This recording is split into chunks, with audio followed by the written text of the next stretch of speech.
के सियासी गलियारों में नया बवाल छिड़ गया है। कांग्रेस सांसद शशि थरूर इस घटना को लेकर क्या कह रहे हैं वो आपको बताते हैं। बिल्कुल, दरअसल उन्होंने कहा कि खुफिया तंत्र की नाकामी से इनकार नहीं किया जा सकता, लेकिन हर बार कामयाबी मुमकिन भी नहीं।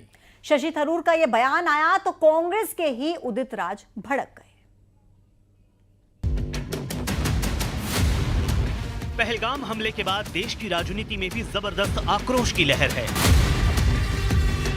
लेकिन कांग्रेस में इस हमले के बाद एक अलग तरह की सियासत चल रही है। और इस अलग तरह की सियासत का असर ये हो गया है कि कांग्रेस नेता उदित राज अपनी ही पार्टी के बड़े नेता शशि थरूर पर आग बबूला हो गए। आप भारत सरकार को खंडन कर रहे हैं, सुपर बीजेपी मैन बन रहे हैं आप। उन्होंने दावा किया, हम थोड़ी कह रहे थे कि कोई परिंदा पर नहीं मार सकता। और यह भी कहा 2013-14 के चुनाव में कि मोदी जी प्राइम मिनिस्टर बन जाएंगे तो लाहौर तक घुस करके मारेंगे। एक मुद्दे पर टकराव की कहानी कांग्रेस में यहीं तक नहीं है। पहलगाम जैसी बेहद संवेदनशील घटना पर कांग्रेस नेता किसी एक लाइन पर न चलकर अपनी अपनी लाइन बना रहे हैं। महाराष्ट्र की ब्रह्मपुरी सीट के कांग्रेस विधायक विजय नामदेव राव वेडट्टीवार का ये बयान सवाल खड़े करता है। टेररिस्ट है, उसको कोई जात धर्म नहीं होता है, उसके साथ में ऐसा मत करो और उसको सीधा से सीधा उनको पकड़ के कार्रवाई करो। मूल रूप से अतिरेकी आए और उन्होंने 27 लोगों की जान लेकर चली गई। किसी ने जात धर्म भी पूछा, किसी ने नहीं पूछा।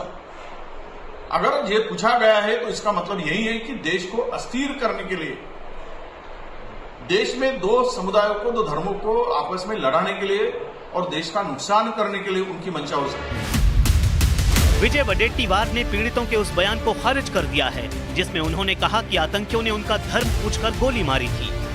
उधर ओडिशा कांग्रेस अध्यक्ष 2 कदम आगे निकल गए। उन्होंने सरकार के एक्शन को ड्रामा करार दिया। जनता को डराने से अच्छा है कि टेररिस्ट को खत्म करें, टेररिस्ट को निपटाने का काम करें तो शांति में रहे।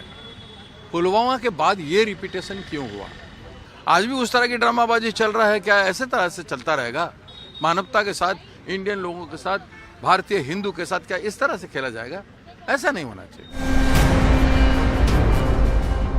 इतना ही नहीं, कर्नाटक के मुख्यमंत्री सिद्धारमैया भी इस मुद्दे पर विवादास्पद बयान को हवा दे चुके हैं।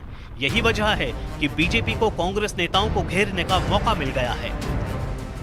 कांग्रेस पार्टी का एक ही काम चल रहा है, पाकिस्तान के गुनाहों का व्हाइट वॉशिंग करना। किस प्रकार से पाकिस्तान प्रेम में पाकिस्तान को बचाना है, पाकिस्तान के गुनाहों के ऊपर पर्दा डालना है, आतंकियों को किस प्रकार से संरक्षण देना है, इसका काम कांग्रेस पार्टी भली भांति से आरंभ कर चुकी है। दिखाने को तो ऑल पार्टी मीटिंग में कहते हैं हम भारत के साथ में हैं, मगर पब्लिकली आके पाकिस्तान के पक्ष में सिद्धरमैया जी, जो कोई छोटे नेता नहीं है, वो कांग्रेस पार्टी के एक बड़े नेता हैं, वो एक चीफ मिनिस्टर हैं, कर्नाटक के मुख्यमंत्री हैं।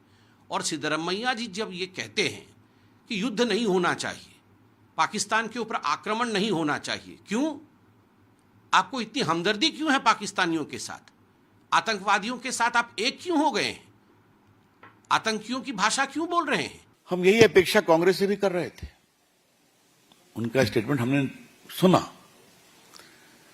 लेकिन कांग्रेस के कुछ बड़े बड़े नेता कुछ क्या क्या बोल रहे हैं, क्यों बोल रहे हैं, और ये इसका पर्पस क्या है? आज कोई हम उत्तेजना की बात नहीं कहना चाहते हैं। आज हम बहुत पीड़ित हैं, बहुत दुखित। पहलगाम हमले जैसी बेहद संवेदनशील घटनाओं पर भी कांग्रेस के भीतर मतभेद साफ दिखाई दे रहे हैं।